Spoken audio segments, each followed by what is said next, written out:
MS Dia Preview, informação até você. Imagine você e a sua família sair lá do Nordeste, rasgar o Brasil, um mapa atrás de uma chance para sobrevivência. E aí você trabalhar na roça bastante tempo e aos 16 anos ser alfabetizado. Mesmo assim passar depois em vários concursos, ser um juiz federal. Essa é a história do nome dessa edição do MS Dia Preview. O entrevistado é o juiz Edilon, hoje pré-candidato ao Senado, e também um dos últimos materiais que a gente gravou durante a pré-campanha com nomes da política aqui do nosso estado. E se eu fosse você, acompanhava no vídeo, ficou muito boa essa entrevista com o juiz Edilon.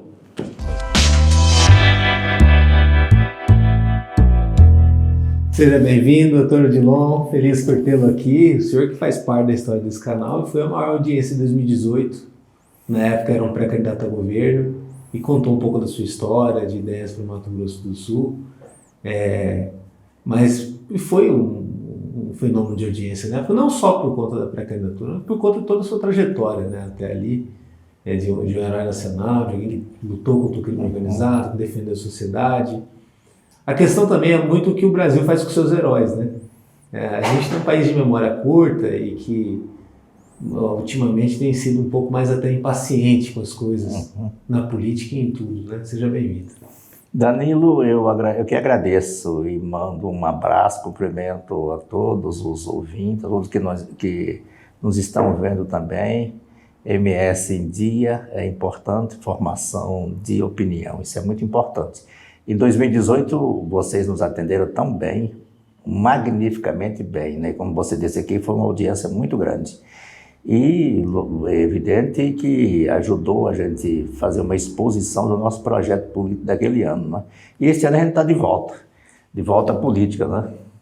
Uma área que o senhor falava muito, que tem a ver com a sua história, era a educação, né? A importância da gente fazer um upgrade no Mato Grosso do Sul a partir da educação, de mais investimento em educação. O senhor foi um cara que foi alfabetizado aos 16 anos, e isso não é fake news, né? Porque hoje em dia tem muita fake news quando vai ter informação sobre os políticos e até parece uma coisa inacreditável, né? E se tornou juiz. Exatamente. A educação mudou a tua vida? Bastante, mudou a minha vida. Eu sou grato à educação, aliás, eu sou grato ao estado de Mato Grosso, englobando o outro Mato Grosso também, porque antigamente éramos um estado só, não é? E, logicamente, muitas pessoas, e a descendência daquele pessoal também, antes de 77, quando o estado foi dividido, mora aqui no estado. Então, eu sou grato a toda essa gente, não é? Efetivamente, eu, fugindo da seca, da fome, da miséria no norte, eu e minha família, parentes e tal, nós viemos parar em Mato Grosso, na época Mato Grosso, e a gente ficou num assentamento, mais precisamente uma colônia. Meu pai tirou 5 hectares. Em que parte do Mato Grosso? Isso lá em Mato Grosso mesmo, um local chamado São Pedro da Cipa. É um lugar muito pequenininho, mas um lugar muito afetuoso. Como é afetuoso todo o estado de Mato Grosso do Sul hoje em dia, para minha pessoa. E a gente ficou ali, eu fiquei na roça até os 16 anos, completos. E da onde vocês estavam, o senhor nasceu em Exu, no Pernambuco, não dava mais para ficar? Não, lá não dava. Para sobreviver não tinha jeito. Lá não chovia. Não chovia, não tinha como viver, certo? E se não chovia, não tinha o que comer. E a gente teve que sair de lá. Era um pessoal tudo desnutrido, tudo, digamos assim, morrendo de fome, né? E tanto que a gente nem tinha dinheiro para pagar a passagem. Nós viemos de Pau de Arara. E quem arrumou esse dinheiro foi o governo do estado da época. Havia um deputado chamado João Marinho Falcão. E eu nunca me esqueço desse nome, porque a gente deve ser grato, pelo menos na lembrança, às pessoas que ajudaram a gente. Então, o João Marinho Falcão foi que intermediou passagens com o governo do estado da época. E o governo do estado mandou as passagens. A gente pagou o Pau de Arara e até São Paulo. São Paulo a gente pegou o trem até Campo Grande. De Campo Grande a gente alugou um outro Pau de Arara com o dinheiro do estado. E depois um tio meu prestou conta tudo bonitinho, tudo direitinho. Eu ainda me lembro ainda, que eu vim descobrir isso depois, que naquele tempo tinha inaugurado o hotel, o chamado Hotel Gaspar, na esquina da Mato Grosso com a Caloja. E a gente ficou debaixo da marquise do Hotel Gaspar, umas 30 e tantas pessoas. Até conseguir um caminhão para todo mundo se jogar dentro e tocar para frente. E acreditando na boa notícia que aqui seria uma terra de oportunidades. E acreditando na boa notícia. E efetivamente a gente se deu bem, não é? Meu pai trabalhou na roça a vida inteira naquele local. Eu consegui sair para estudar, Eu saí da roça com 16 anos, era alfabetizado, conforme você já disse, e fiz um vestibular para ingressar numa escola pública federal, uma escola agrícola. Você podia fazer um vestibular e se você passasse, você era admitido. Naquele tempo você fazia o ginásio. O ginásio, o primeiro ano de ginásio, corresponde à quinta série hoje do primeiro grau, né? Digamos assim. E eu, como eu passei, a gente fazia vestibular em Cuiabá. Aí eu consegui estudar nessa escola agrícola. E depois eu fiz o curso normal e também escola pública. Eu não queria fazer o curso normal, mas eu fiz porque eu não tinha outro, lá em Jaciara, estudando à noite, trabalhando de dia, estudando à noite. E consegui me formar aqui em Campo Grande. Depois que eu me formei, eu fiz só concurso, assumi vários cargos, todos os cargos dentro da justiça. Ou seja, o senhor não passa só num concurso? Não, eu fiz vários cargos. Eu advoguei 2 anos, mais ou menos, só. E comecei a fazer concurso, fui assumindo os cargos. Eu fiz um curso para promotor de justiça, assumi aqui no estado, fiz concurso para procurador federal, assumi, fiz concurso para juiz estadual, fui juiz estadual em várias comarcas, depois eu fiz concurso para juiz federal e exerci a profissão de juiz federal em 3 estados. Exerci lá em Mato Grosso, que foi a minha origem, né? Exerci em Rondônia e depois em Mato Grosso do Sul. E durante esse Só estado de fronteira. Só estado de fronteira. Eu trabalhei na fronteira a vida inteira, certo? A vida inteira eu trabalhei na fronteira. Até Guararamirim, essa fronteira, pegando daqui até lá, eu conheço tudo. Sei como é que é o modus operandi de todas as organizações criminosas, porque eu comecei antes das organizações criminosas, né? De elas se estruturarem bem. Então, começou. Então, a gente aprendeu muito exatamente com essas organizações, certo? E ao lado, aí esse combate a gente fez ferrenhamente, mas ferrenhamente mesmo, sem temor. Nunca me ajoelhei para bandido, nenhuma organizações. A minha vida inteira, Danilo, eu recebi ameaça, a vida inteira. A primeira ameaça que eu recebi, eu me lembro até hoje, foi lá em Cuiabá. E qual foi a sensação? A sensação foi que os caras não estavam gostando do meu trabalho, né? Então eu recebi a ameaça de um casal de traficantes. A gente prendeu esse pessoal e a mulher, depois o cara preso, e ela ficava telefonando. Assim, escolhe a cor do caixão para minha mulher, telefonando para casa, né? Sim. É um caixão roxo, é um caixão não sei o quê. Então esses negócios assim. Aí eu fui aí eu estive em Rondônia, eu fui para lá e minha família nem conhece Rondônia, eu fiquei sozinho lá, fiquei 1 ano e meio mais ou menos lá em Rondônia.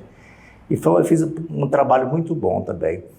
E a gente fazia o trabalho, não era só na esfera criminal. Você fazia, até uns 10 anos atrás, 10, 12 anos atrás, o juiz federal, ele fazia tocava todas as causas. Na área criminal e todas as áreas, área de meio ambiente, reforma agrária, etc. Todas as áreas, área de saúde, onde houvesse interesse da União, ou de qualquer autarquia federal, ou empresa pública federal, aí o juiz é que atua nesse caso, né? No tráfico internacional, a gente fez um trabalho, segundo a minha apreciação, e segundo o Brasil inteiro reconheceu, e a própria organização das Nações Unidas também, em 2011, foi homenageado, né? Então a ONU reconheceu que era um trabalho muito eficiente, um trabalho útil para o mundo inteiro. Quer dizer, claro, não era um trabalho só meu, o trabalho meus funcionários, o trabalho da Polícia Federal, junto com a Polícia Federal, e o trabalho também junto com o Ministério Público Federal. Então, essas 3 instituições, correto? Elas são credoras do reconhecimento da ONU. Logicamente que o juiz é que foi chamado para receber aquele título, né? E a gente procurou, arrisquei a minha vida.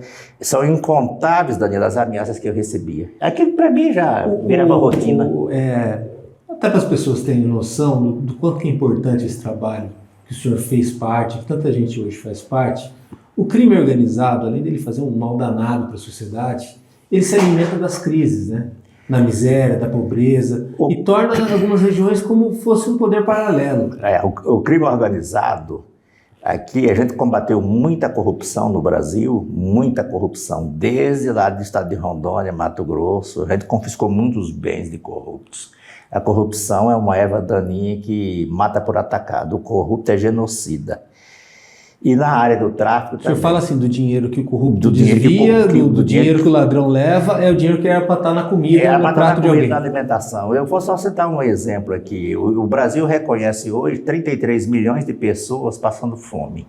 E é passando fome mesmo.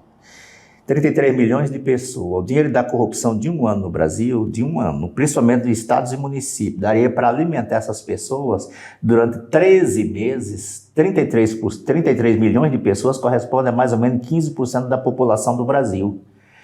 Daria para alimentar a corrupção de um ano, só de um ano. Daria para alimentar com cesta básica de R$400 cada uma durante 13 meses. Então aí dá para se calcular qual o prejuízo Então, como esse pessoal rouba, não dá para alimentar essa gente. Aí vem a desnutrição, vem a morte, vem isso, vem aquilo, vem os conflitos na família, que essa família sem comida ali vira um caos. O sofrimento, né? E se você pega esse dinheiro da corrupção, leva para o lado da saúde, dá para você verificar. O SUS, por exemplo, tem 320 mil leitos para atender o Brasil inteiro. 320 mil leitos. Você pega o dinheiro da corrupção, tudo calculado na ponta do lápis. Daria para construir 350 mil leitos. Da corrupção de um ano. Quer dizer que se os safados parassem de roubar durante um ano, vamos dar uma trégua agora e tal. Aí daria para fazer 320 mil leitos. Com mais 350, com mais 320 que tem, daria para quase 700 mil leitos. Se você leva para a área da educação, aí você também vai sentir o rombo que é. Mato Grosso do Sul tem uma população de 3 milhões de habitantes, mais ou menos, né? O dinheiro da corrupção do Brasil inteiro, durante um ano, daria para fazer escolas para 19 milhões de alunos. Quer dizer, quantidade de alunos 6 vezes mais do que a população de Mato Grosso do Sul. Então, esse é o preço da corrupção. Agora, a população está sentindo muito mais, porque você pode viver sem escola. Claro que a educação é prioridade. Eu digo assim, no mundo, se você tiver de escolher, você come, vai para a escola, ou isso ou aquilo. Então, a população ia escolher comer, correto? É triste a corrupção, então nós não podemos dar trela para corrupto de jeito nenhum. Eu quero voltar para a atividade pública para continuar combatendo a corrupção, endurecendo as leis contra a corrupção, pegando o patrimônio dos corruptos. Você tem que recuperar tudo isto. Eu recuperei em torno de uns 2 bilhões de reais, não só de corruptos, mas recuperei sobretudo do narcotráfico, tráfico internacional. Que viram helicóptero para a polícia? Eu dei avião para vários lugares. Eu dei um avião lá para o estado do Paraná, a Secretaria de... O estado do Paraná, o governo do Paraná, que ele virou uma neonatal, equiparam com UTI neonatal para carregar crianças e tal. Dei avião para Santa Catarina, dei avião para Mato Grosso para atuar na recuperação no meio ambiente. Aqui para o estado de Mato Grosso do Sul, eu dei 2 aviões bimotor, consegui aviões jatinho, consegui ir para cá, isso apodreceu, tudo se acabou. O helicóptero do Abadia, helicóptero novinho, veio para cá, exatamente para atender no socorro. Um acidente na estrada, uma cobra que picou alguém no Pantanal, então o helicóptero vai lá e pega e tal. Eu não sei o que virou esse helicóptero, não sei. Eu só sei que parece que foi tudo perdido. Agora, é um processo constante na população brasileira nos últimos anos, especialmente, vamos botar nos últimos 10 anos, de querer uma moralidade, de querer uma mudança nas coisas. O Brasil, que é um país de tantos impostos, de tantas desigualdades, e aí tem se visto figuras da justiça, alguém que já foi da justiça, ou que ainda seja, como uma solução para isso, por conta da credibilidade, por conta da coragem do que é. Nisso o senhor foi uma dessas figuras que apareceram aqui em Mato Grosso do Sul e tudo mais. Quando a gente fala das leis, tivemos aí um pacote de anticorrupção que passou no Congresso recentemente, infelizmente não da maneira como deveria. O senhor acha que com relação às regras do jogo, falta a gente mudar muita coisa ainda para não facilitar a vida do corrupto, do bandido, do ladrão? Falta muita coisa. Primeira coisa, a base de tudo, Danilo, é a educação, é a escola. Essa é a base de tudo. Sem educação, sem esse extrato chamado de educação, chamado de escola, de escolaridade, você não faz nada. Você não faz nada na área de segurança pública, você não faz nada em lugar nenhum. Então, Muitas pessoas dizem assim, a segurança pública tem que fazer muito fuzil, armar polícia. Claro que tem que armar, você não faz segurança pública sem educação, você não faz sem moradia. Aqui está o jovem com 15 anos que vive na miséria, aqui está o outro com 15 anos que é rico. O crime vai cooptar quem? Quem está na miséria. E as mulheres acontece também. Então você não faz sem educação, não faz sem saúde, você não faz sem habitação, você não faz sem emprego. Então isso tudo são coisas básicas da vida da pessoa. Certo? Que é a prevenção. Né? Que é a prevenção. E você tem que... Primeiro tem que ter um extrato, tem que ter credibilidade. Hoje em dia os políticos eles estão sem credibilidade segundo a opinião pública. Então há um nivelamento por baixo. Certo? E tem que consertar isso, porque senão não conserta o Brasil de maneira alguma, vai continuar a mesma coisa. Agora, como é que você vai acreditar em políticos? Eu não estou falando mal de políticos. A política é uma coisa boa, ninguém vive sem política. Eu falo mal de alguns cabras, que no norte a gente chama de cabra safado. É o sujeito que rouba, que é um ladrão, estou falando dessa gente.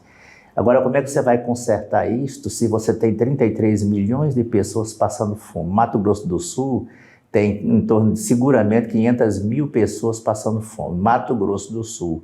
Aí, eu já citei, Danilo, o exemplo da corrupção como causa dessa fome. E tem um outro exemplo também que é fundamental.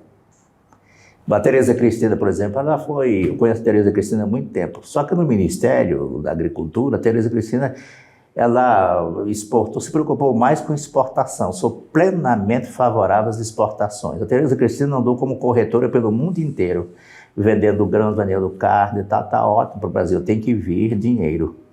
Agora, o Ministério da Agricultura, com todo respeito, se esqueceu da produção para o consumo interno. Razão pela qual um litro de óleo custava R$ 3,50 há pouco tempo, o óleo de soja foi para 10 e tanto. Você tem que pingar uma gota só e acabou.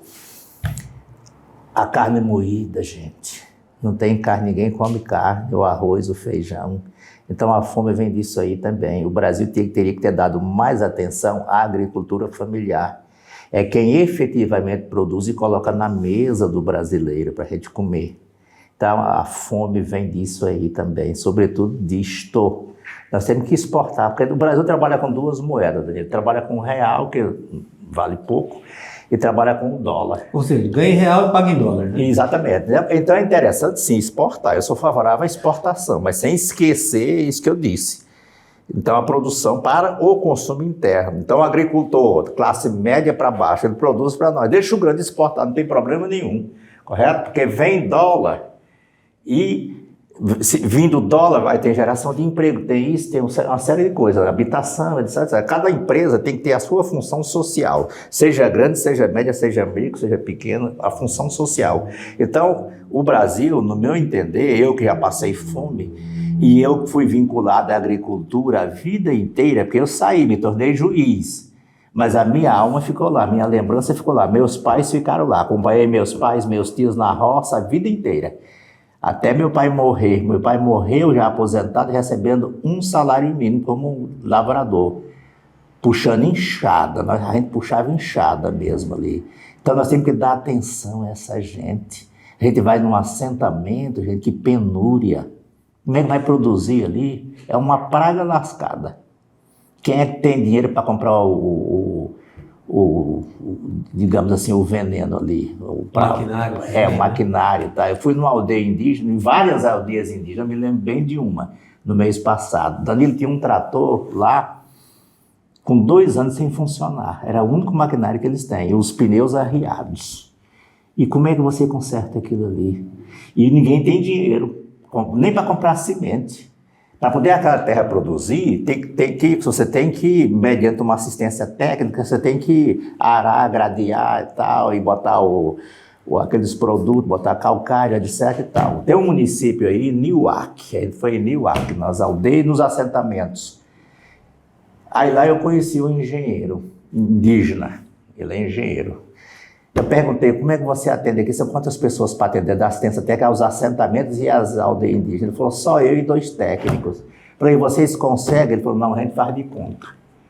Então, se não tem essa assistência, fica complicado. Além disso aí, essa assistência técnica propriamente dita, você tem que ter malha viária. Como é que vai tirar aqueles produtos para vender? Ninguém planta só para comer, porque tem que comprar o remédio, tem que comprar a roupa, tem que comprar o sapato. Malha viária. Bom, tem a malha viária. E lá, onde é que nós vamos vender essa produção? Então tem que ter um local para vender isto. Certo? Todo ano, a cada 4 anos, vamos falar principalmente das eleições de Estado, falam que vão resolver essa situação, que a agricultura familiar é política de Estado, que tem que se ajustar. E aí a gente tem para cada cidade aí, um número grande de assentamentos, tem cidade aí que tem mais de 30 assentamentos, e a realidade das pessoas é quase de uma favela rural, né? Principalmente quem está entrando naquele lote. Favela rural. Você pega ali, por exemplo, o que você quer, na política agrária, você vai, o sujeito recebe ali os títulos, a terra, aí recebe uma concessão de uso. Quer dizer, é como se alguém na cidade ocupasse uma terra da prefeitura, a prefeitura autoriza aquela pessoa a ocupar aquele lote, correto?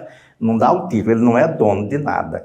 Nos assentamentos acontece a mesma coisa. O que tem que fazer? O governo teria que fazer o assentamento e já dar a escritura para o sujeito. Ele vai no cartório e registra, isto é, dá a certidão de nascimento do filho. Esse filho aqui é meu e eu comprovo que é meu, através da escritura. Aí ele pode ir no banco e oferecer, olha, eu quero um empréstimo, através do PRONAF, é um programa do governo federal que dá assistência. Sem esse papel ele não consegue nada. Sem esse papel ele não consegue nada porque ele não é o dono. Aí vai o fazendeiro, tem 500 hectares, 1000 hectares, está escriturado, é claro que o banco vai sorrir mais para ele, correto? É evidente.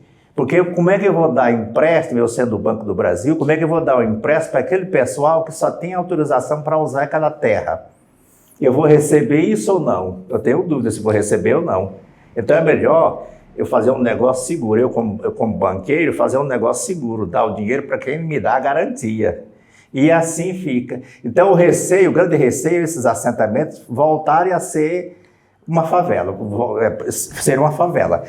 Reforma agrária tem que ser o seguinte, eu tenho muita vivência com isso. As questões de reforma agrária, qualquer questão de reforma agrária, envolvendo o INCRA, até as zonas de terra, essas questões desagam tudo na Justiça Federal. Então eu tenho experiência de 3 estados. Reforma agrária, eu sou completamente favorável à reforma agrária. Claro que tem que ter reforma agrária.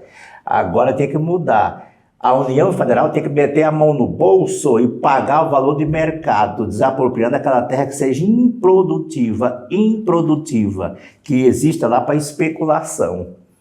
Porque a Constituição diz o quê? Garante o direito de propriedade, mas ela diz logo em seguida que aquele direito não é absoluto, porque tem uma função social. Se tem que ter uma função social, aquela terra não pode estar lá sendo objeto de especulação. Então você tem que desapropriar. Quanto é que vale isso aqui? Não vale, eu pago 500, diz a União. O dono da terra não, é 800. Então vamos fazer uma avaliação em conjunto aqui. E está aqui o seu dinheiro. O que a União faz atualmente, esse sistema atual? 10, 15, 20 anos para a pessoa receber.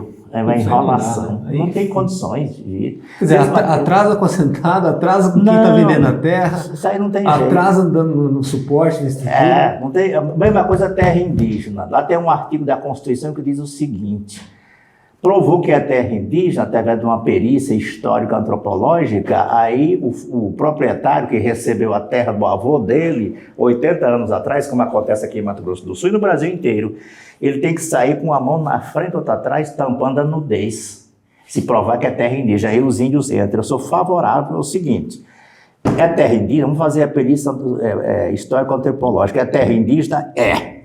Fazendeiro, quanto é que vale a sua terra? Ele comprou de boa fé lá atrás, pagou, criou filho, criou neto e assim por diante. A minha terra vale tanto. Não, mas eu só dou tanto, é terra indígena. Vamos fazer uma avaliação e tal, entra num acordo e tal, e pagar o proprietário. E se a terra indígena, bota o índio, ele é que é o dono. Eu sou favorável assim. Agora, tirar o cara sem dar um tostão, eu conheço inclusive eu toquei essas questões, eu toquei muitas questões de indígena, e eu ia no local fazer as audiências. É arriscado? Não, mas eu vou assim mesmo. Aí ia lá. Conheço um que morreu de desgosto. Morreu de desgosto. Ele estava lá há tanto tempo. Aqui os assentamentos, as aldeias indígenas aqui, tem uma aldeia indígena aqui no estado que os proprietários receberam as terras como para dos estados em 1928. Certo? Como é que você vai tirar uma pessoa dessa dali sem indenizar? Então tem que mudar bastante isso. Danilo, tem uma outra coisa aqui, não sei se você ia perguntar. trabalho de menor. Trabalho. A Constituição de 1900... Porque na roça começa a trabalhar cedo, Rapaz, né, na roça você pegou o peso, não pode com o peso da enxada, não pode, mas você pode pegar o facão aqui e cortar. Fazer cerca, cortar uma cana, cuidar das galinhas, etc. Pode. Então a gente começa cedo. A Constituição de 67 estabeleceu a idade mínima 12 anos. Aí veio a Constituição de 88, mudou para 16 anos. Tá. 88 tem 35 anos. 35 anos não tinha celular, não tinha essa máquina me filmando aqui. A tecnologia era zero, praticamente zero. Hoje em dia nós temos o avanço da tecnologia, o mundo está globalizado. O garoto tem 14 anos, 15 anos, 16 anos.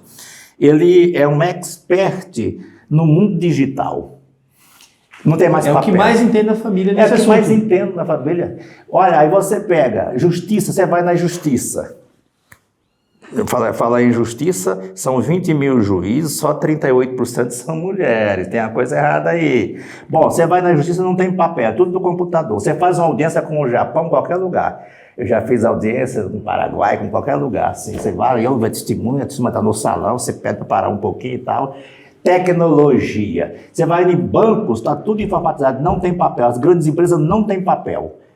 Surgiram várias atividades que têm que ser desenvolvidas por esse pessoal do mundo digital. No mundo digital, nesse cenário do mundo digital, surgiram várias atividades que só quem tem condição de exercer são aquelas pessoas qualificadas no mundo digital. Ou seja, a inclusão da empregabilidade, o senhor fala que já tem que começar cedo, né? Tem que reduzir essa idade de 16 anos para 14 anos. E eu não estou pensando aqui nos ricos. Rico, se for em medicina, vai fazer residência, trabalha quando der. É rica, a família é rica. Estou pensando no pobre, no família, aquele que passa fome. O cara ganha lá, o pai ganha R$2.000, a mãe está desempregada. E se o filho for trabalhar, vai ajudar a sustentar a família. Chama-se fortalecimento da família. Nós temos que fortalecer a família, existem diversas maneiras. Danilo, aí você pergunta, e esse menino vai trabalhar 8 horas, que hora que esse menino vai estudar? Não, ele não vai trabalhar 8 horas não, ele tem que diminuir o período. Não pode prejudicar os estudos dele. Bom, trabalho perigoso não vai fazer. O trabalho aqui, gente, é no computador. Isso aqui, ó, no computador, tá aqui. O guri, quando ele sai da escola, está sem fazer nada, ele fica o dia todo no celular. Então isso não é perigoso. Pode fazer, vai passar o dedo, mas tem que só mudar a atividade dele. É só mudar a atividade. Aí você pergunta, e o serviço perigoso e tal? Não, ele não vai exercer a atividade de risco, ele vai exercer a atividade no mundo digital. Aí tem que ir para a firma? Não, gente, está tudo informatizado. Eu tenho uma filha que trabalha no Tribunal Federal de São Paulo, está na minha casa aqui em Campinas há 3 meses, trabalhando normalmente. Home office. Home office, pô. E com meta e tudo, né? Você pega a CLT, Consolidação da Lei do Trabalho, vai lá no artigo 75. Aí você vai verificar que já está disciplinado lá o trabalho remoto. O menino tem que ficar em casa, fica em casa, trabalhar de casa mesmo, conforme a atividade. Outras, se ele vai ser um balconista, aí já não dá, ele tem que comparecer lá. Mas vai lá e trabalha 5 horas. Tem que ter fundo de garantia, todos os direitos normais do e maior. E ajuda a família, né? E ajuda a família. O tráfico, a criminalidade, ela arrebata a pobreza, o jovem pobre. Eu tenho 40 anos de experiência. E arrebata cedo, né? E arrebata cedo, gente. Vai pro vício, vender uma droguinha aqui e acolá, depois está roubando, está assaltando para manter o vício. Eu conheci isso há 40 anos. Então, eu defendo sim a redução da idade para o trabalho. Porque atualmente, você chega na empresa, 16 anos não pode, 16 anos em um dia vai na empresa, aí eu falo, eu sou empresário e digo, você tem experiência? Como experiência? Se a lei me proíbe de trabalhar, como é que eu vou ter experiência, meu senhor? Então tem que mudar isso, aí você tem que qualificar. Danilo, você pega um cara com 50 anos que nunca viu o mundo digital e pega um menino com 14 anos, que já nasce ali, parece que já nasce sabendo. Certo? Aí você vai qualificar os dois, bota os dois ali na mesma sala para qualificar o de 50 anos e o de 14 anos, para você ver o resultado. Quem que aprende mais rápido. Quem que aprende mais rápido. Verdade. Então nós temos que aproveitar, a gente tem a tecnologia, e a justiça tem que também usar a tecnologia, gente. Quantos fóruns enormes nós temos pelo Brasil inteiro. Os juízes deveriam estar trabalhando de casa, os funcionários também. Economizar aluguel, economizar o cafezinho, porque tem que licitar uma empresa para fazer cafezinho, tem que licitar outra empresa para lavar o chão ali, encerar o piso, tem que comprar ar-condicionado, tem que ter cada desembargador um carro, e um motorista, e conserto de carro, e um monte de coisa. Daria para reduzir, eu fiz uma experiência, Danilo, pelo menos 60%, e poderia se destinar esse dinheiro para a saúde, para a educação. É nisso que eu quero ter uma pergunta importante para o senhor, que deve ser a pergunta até do corte, né? Que é o pontual da entrevista. O senhor, como figura da política, é naturalmente alguém que simboliza menos gasto público, é naturalmente alguém que simboliza acesso. O senhor não é um cara inacessível, apesar de ser aquela figura que muita gente viu cheio de segurança e tal. Alguém que vai investir em educação, e político não gosta de educação, porque com a educação o povo fica mais consciente. E alguém que vai contra o establishment. E hoje o senhor volta a concorrer aí numa campanha contra também um rival, uma rival principalmente, eu acho fortíssima, onde o senhor vai ter o poder econômico pela frente. Como que é para o cidadão comum, e o senhor é um servidor público, né? Servidor público aposentado. Mudar as coisas no Brasil, mudar as coisas no Mato Grosso do Sul, onde a população no caso, ela quer a mudança, mas ao mesmo tempo, no momento mais decisivo da mudança, que são as eleições, tudo fica praticamente sempre a mesma coisa, sempre do mesmo jeito. A gente tem que convencer, Danilo, convencer não só o povo, convencer principalmente o Congresso Nacional, convencer os políticos a adotarem atitudes que beneficiem não a si próprio, mas que beneficiem o povo. Eu não quero ir para a política, não preciso de política para tocar a minha vida, eu quero ir para tocar a vida dos outros. E eu sempre repito, eu devo demais ao estado de Mato Grosso do Sul, que eu saí do pó da terra. E você tem condições de sair também, se você está no pó da terra, sair do pó da terra, se tornar um juiz, se tornar um médico, um advogado, um professor. Depende de você, mas depende também do poder público. O poder público tem que atuar com eficiência, tem que atuar com moralidade, dentro da legalidade, honestidade. Volto a falar aqui, corrupto jamais. Bom, é corrupto, mas faz. Não, tem que fazer sem ser corrupto. Você vai dar uma procuração em outubro. Procuração para mim, juiz Odilon, verifica a minha vida. Se você acha que eu sou um cabra desonesto, e se eu for efetivamente desonesto, eu vou desviar os seus interesses, vou me usufruir deles.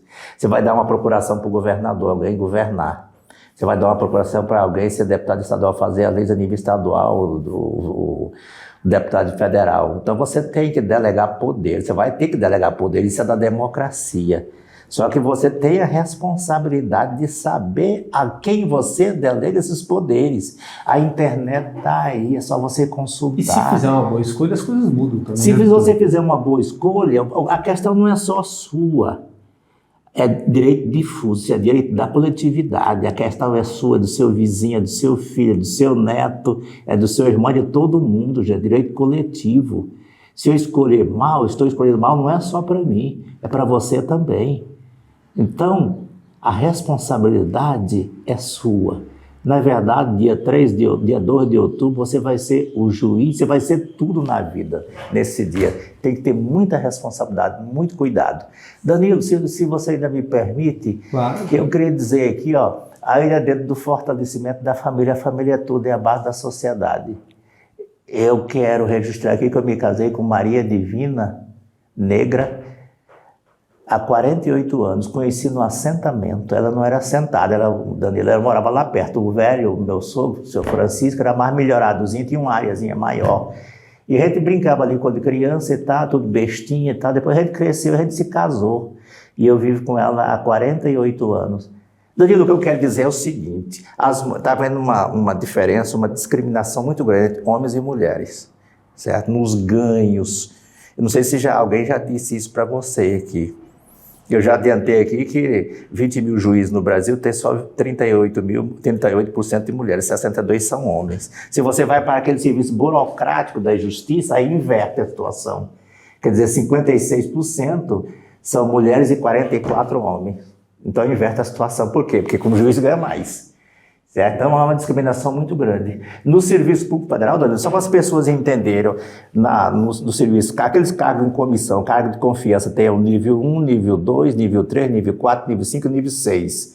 Até o nível 3, que o salário mais ou menos, empata homens e mulheres. Aí, a partir do nível 4, já começa a diferença. Aí você chega no nível 6, divisão e assessoramento superior, você vai encontrar apenas 17% dos cargos preenchidos por mulheres e 83% por homens. Por quê? Ganha mais e tal.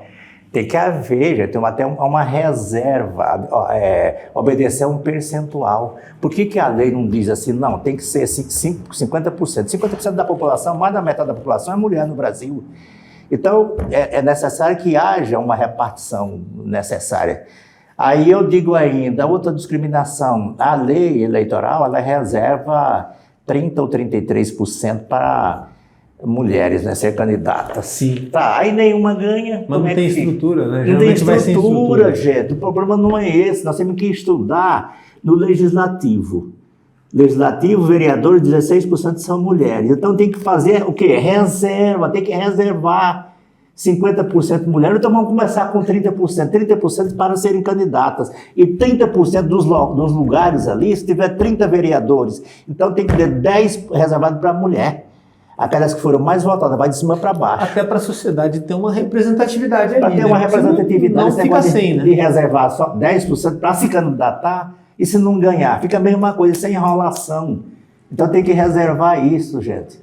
Outra coisa, Danilo, que a gente verifica também, fortalecimento da família. Você fortalecendo a família, você não está dando condições para as mulheres, você não está desunindo, não. Correto? Você está criando um ambiente de uma harmonia maior. Aí eu vou citar um exemplo bem clássico aqui, bem claro. A licença maternidade, 6 meses. Tá bom, tá bom. 6 meses. Homem, Danilo, você tem 5 dias, correto?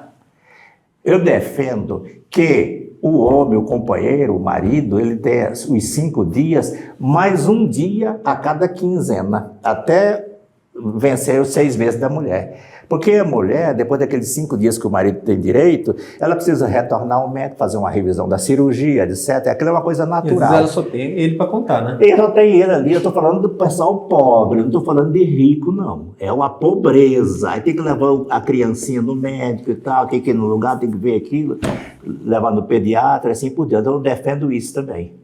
Nós temos que fortalecer a família. A família do Brasil está destroçada. 15% das famílias, Danilo, 15% das famílias vivem num mundo de violência, muita violência, violência grave. O senhor, eu posso falar porque pude acompanhar de perto, além de estar na política, o senhor estuda muitos cenários, estuda muito dados para poder entrar num projeto político. Assim foi em 2018, você estudou muito o seu plano de governo, tanto a elaboração dele quanto ele depois de pronto, e hoje dá para ver nitidamente na sua tentativa de ir para o Senado, o senhor está bem amparado de dados, de situações e tudo mais. Você acha que esse é o caminho mesmo, fundamental, para a gente ter alguma mudança do país, alguma coisa? Porque chegando lá em Brasília, caso isso aconteça, o senhor vai ter que convencer outros disso, né? Tem que convencer. O problema, Danilo, é que você tem que conhecer a conjuntura. Certo? Você tem que conhecer o cenário, isso é fundamental, qualquer atividade. Você é um médico cardiologista, sim, mas você já aprendeu na faculdade, tem que conviver com isso a vida inteira, tendo uma noção geral da anatomia do corpo humano, porque senão você vai fazer besteira, correto? Então, assim também o juiz é a mesma coisa. Eu não posso ter aqui, Danilo, vou julgar aqui uma causa de divórcio, tá aqui, eu sou juiz de família, causa de divórcio. Me preocupar só com aqueles papéis que estão dentro da capa do processo. Eu tenho que conhecer a conjuntura. Por que está se divorciando tanto no Brasil? Por que isso? Por que aquilo? Tem que estudar, ver a família, o que está vendo, o que está, para poder eu sugerir alguma coisa. Eu ser uma fonte de pesquisa ali, de informação. Então, a gente tem que se preocupar muito com isso. Então, por exemplo, as pessoas me veem muito pelo lado da segurança pública, Mas não foi só isso na vida, não, gente. E eu aprendi muito estudando a amplitude da coisa. E já disse aqui que segurança pública você tem que fazer com família devidamente constituída, alicerçada, você tem que fazer com escola, valorizar os professores, você tem que motivar os alunos a estudarem, você tem que ter habitação, você tem que ter renda, emprego, senão fica difícil, gente. Então, é um conjunto de atitudes, de atividades públicas, políticas públicas, senão você não faz nada. O senhor, sendo uma figura nacional, poderia concorrer, inclusive, por outros estados. Mesmo assim, insistiu em Mato Grosso do Sul. Por quê? Por qual razão? Eu insisto em Mato Grosso do Sul porque Mato Grosso do Sul é minha casa. Eu devo a Mato Grosso do Sul. Mato Grosso do Sul é meu pai, é minha mãe ao mesmo tempo. Mato Grosso do Sul é minha família. E eu gosto de ser leal. Eu jamais abandonaria o meu estado. Eu trabalhei em outros estados, adquirindo vivência, adquirindo experiência, mas retornei para cá. Então, eu gosto de Mato Grosso do Sul. E vejo que Mato Grosso do Sul precisa de uma mudança. Uma mudança. Eu não gosto de falar mal de ninguém. Mas Mato Grosso do Sul tem que ter pessoas no governo que se sensibilizem com a situação, principalmente a pobreza extrema. Pessoas que... Nós já tivemos um governador aqui que tomava cerveja nos barzinhos com o povo, abraçando o povo. Certo? Não é, o governador não é eleito para tomar cerveja em barzinho. Eu quero dizer que o governador tem que ser popular, ele tem que ir nos bares, tem que olhar, tem que verificar, dar atenção, cheirar o povo. Porque senão o povo vai esquecer de você, vai sofrer. Tem que haver isto. Então não pode ter, não é interessante para o povo que tenha, por exemplo, um governador... Que o poder seja distante, né? E que distante, completamente distante. Eu sou um grande empresário governador, eu, por favor, dar pelota, dar atenção para os grandes empresários, ou para os exportadores de soja, ou para os exportadores de gado. A questão é gado, é confinamento, etc., ganhar dinheiro. Não, não é assim. Isso é a sua vida particular. A vida... Aqui, como administrador, tem que ser diferente. Você tem que ser governador do rico, do médio e do pobre. E principalmente do pobre. O senhor foi tema de filme, né? O Matheus Solano foi que representou lá o juiz Odilon na cidade fictícia que chamava Fronteiras, né? No caso, no filme. Como foi para o senhor ter a tua história registrada ali de alguma forma? O senhor acompanhou isso, ficou sabendo, participou da pesquisa? Eu acompanhei. Eu fui procurado em 2012 pelo um diretor de cinema da Globo, né? Sérgio Rezende. Ele falou, olha, eu fiquei sabendo da sua vida e a gente vai fazer um levantamento no Paraguai, um levantamento aqui no estado e tal. Eu falei, faça. Aí depois a gente continuou conversando e ele resolveu fazer o filme, né? Aí foi feito o filme. O elenco é todo da Globo, eu não participei, eu estive no local de gravações ali, a maior parte da gravação foi feita em Dourado, houve uma adaptação, né? Uma rua, Paraguai, outra rua... Como se Dourado fosse a fronteira. Como se fosse fronteira. E aquele filme ali, chamado Em Nome da Lei, ele retrata a realidade, 70% é realidade. Danilo, aquilo é uma coisa que eu tive uma atuação no Brasil e no Paraguai. Ou seja, o senhor sofreu atentado. Sofri. Hoje até essa questão, o senhor consegue aposentar, mas continua com a proteção da justiça porque você já sofreu atentado. A justiça, 2 anos depois que me aposentei, a União Federal tirou minha aposentadoria. Não conseguiu de volta? Não, eu ando com uma escolta paga do meu bolso.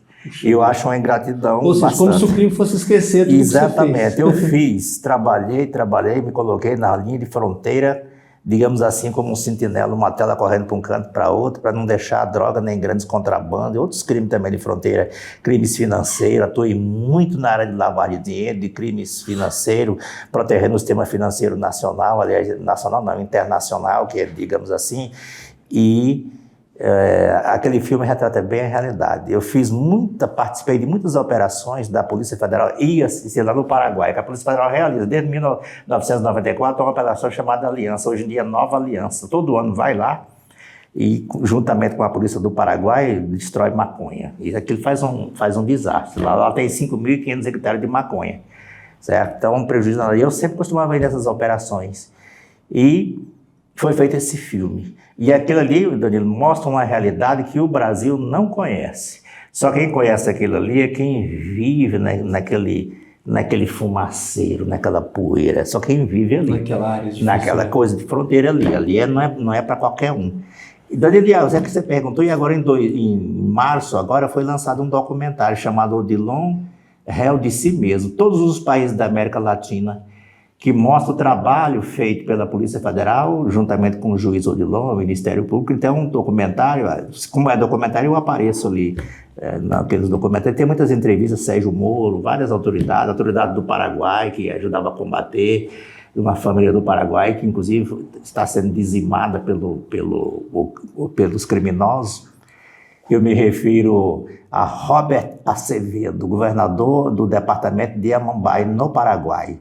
Ele sempre colaborou com a justiça brasileira, a gente sempre estava em contato quando eu estava na fronteira ali, toda semana como eu não podia sair de casa, ele vinha fim de semana, à noite para a gente tomar ali digamos assim, um guaraná, uma dosezinha de uísque, que ninguém é de ferro, e a gente conversava ali, ele prestava muitas informações sobre a traficância, e tinha uma atuação ferrenha. Depois ele se tornou senador.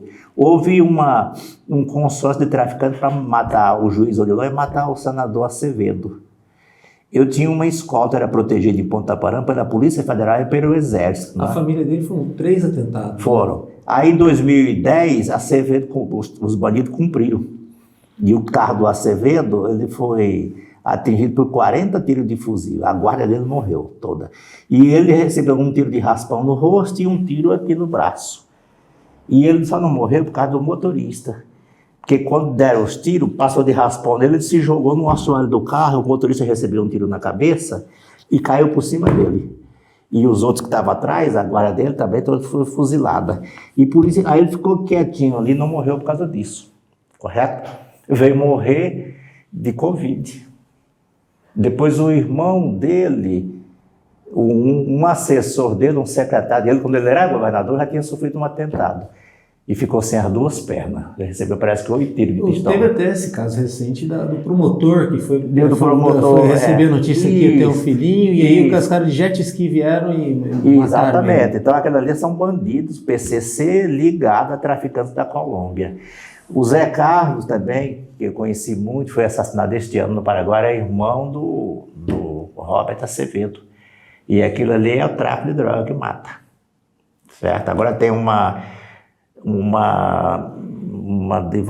jornalista também que presenciou o assassinato do José Carlos, está sendo ameaçada através de bilhetezinho, já pediu proteção e vai morrer. Mas o Paraguai ele tem tido mais capital internacional, ele tem gerado mais emprego, falam que é um país que está crescendo mais. Crescendo, o Paraguai tem crescido bastante e mas tal. Ainda não tem melhorado nesse sentido? Não, a questão é a seguinte, muitas pessoas fogem, muitos empresários vão para o Paraguai, porque a agricultura lá é fantástica, terra boa. Lá no Paraguai. Então, tem muitos empreendimentos empresariais. Baixo imposto também. Na área, baixo imposto. Imposto de renda lá é uma brincadeira, é nada em relação ao Brasil. Então, as pessoas investem muito lá. Gado, etc. Tudo que é ligado ao agronegócio de modo geral. Isso é muito lá no Paraguai, certo? Lógico que tem aquela pobreza também ali, o tráfico de droga, e já é um corredor de cocaína que vem da Bolívia, passa por lá, vem do Peru, vem da Colômbia, entende? E tem uma população muito pobre também, faminta, como aqui no Brasil, certo? Então, agora tem muitos problemas comuns. Você tem aí essa fronteira, outra política que é no Brasil é OCADA. Política de fronteira. Quando a fronteira é uma faixa de 150 quilômetros de largura por toda a extensão, são quase 17 mil quilômetros, correto? De extensão. Aquilo ali, Danilo, aquela faixa ali, ela corresponde a 29% do território nacional. É a faixa... Ou seja, quase um terço. Quase um terço. E é a base territorial brasileira que menos tem a presença do Estado. Eu vou dar só... Então, por isso que o crime reina. Né? É por isso que o crime renda. Aí, eu vou dar só um exemplo. A Receita Federal teria que ter pelo menos 29% proporcional, né? Uhum. Só tem em torno de 7% ou 8% de agentes tributários da Receita Federal. Policiais federais, fronteira, teria que ter pelo menos 29%. Tem em torno de 13%, 14% só. E assim você vai, e assim para frente, correto? É uma faixa importante. Aí alguém que pensa diferente de mim diz, não, mas lá só tem 6% da população nacional.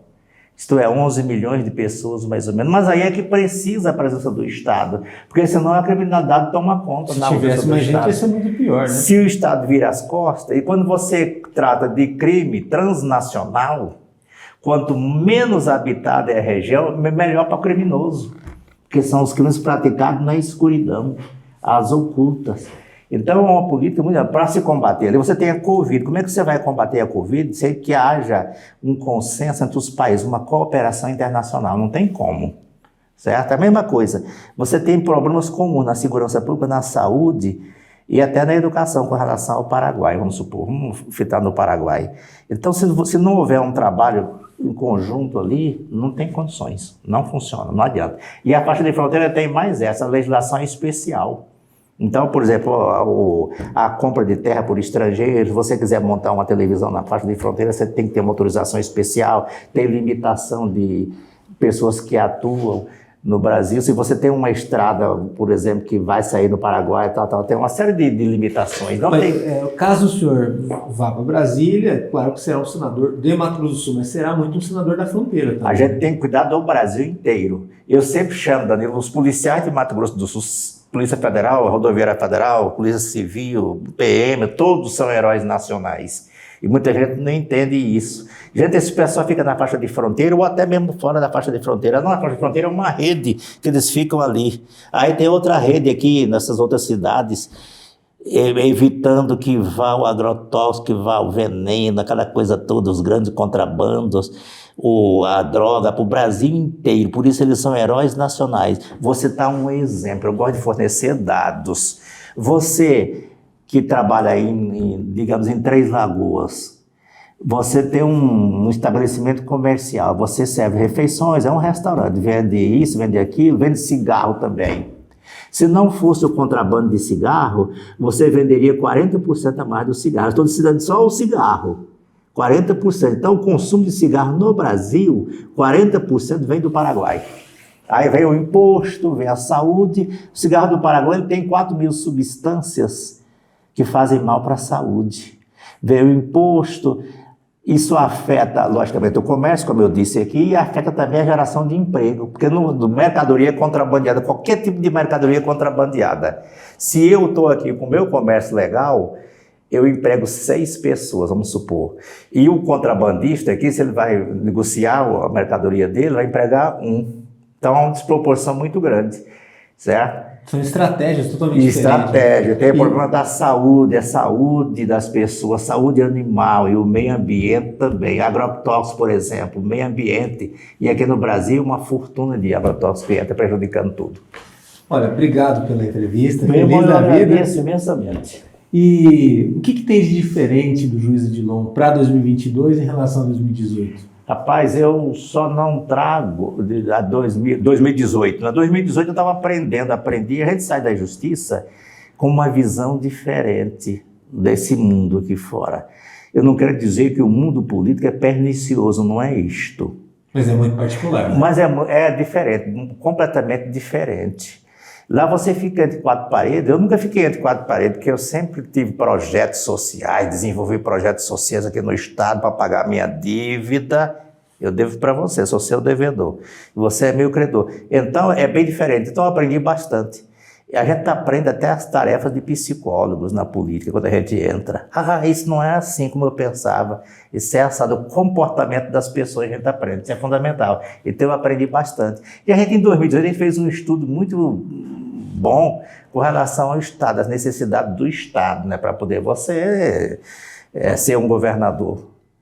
E agora isso está me valendo bastante. E eu fiquei isolado, Danilo, 4 anos, mas fiquei estudando e advogando também. Eu sou advogado. Ou seja, geralmente quando o senhor estuda, passa num concurso. Agora tem a chance disso acontecer de novo, porque a eleição é, de certa forma, um concurso. É um concurso, só que é um concurso, digamos assim, que tem um grau de... uma conotação de democracia direta, muito grande, porque É o povo que escolhe, não é mais a banca examinadora, já é o povo. A banca examinadora, quer dizer, tem palpites de todas as maneiras dentro do povo. Não é o concurso mais difícil da vida? É o concurso vida? mais difícil da vida, é esse. Porque você tem, e depois você tem que corresponder, claro.